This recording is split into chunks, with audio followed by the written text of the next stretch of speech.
Hi, I'm Deanna from Picky Pam at the Beach. I want to share a few quick tips on how to treat your toddler at home for lice. Because it's not possible for us to treat children under 5 in our salon, this is what we recommend.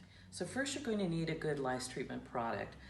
We recommend the Apple Attack or the Coco Loco Lice Treatment. So next you're going to need a good lice comb. We recommend the NitNabber or the Nit-Free Terminator lice comb. So follow the directions for your lice treatment product, and after you use the product and you're ready to start combing, you're going to want to use a lot of either conditioner or detangler spray, and this way it makes the comb slide through smoothly.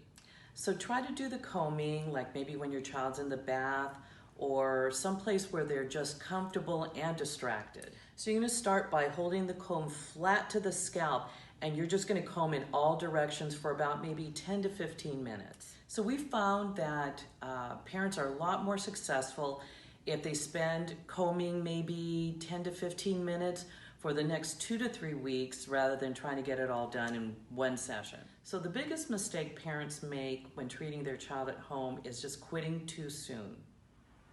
So this is how you win the battle when you're treating your little ones at home. For more information and tutorial videos, go to licefreekids.com. The website also has a convenient online store, so be sure to check it out.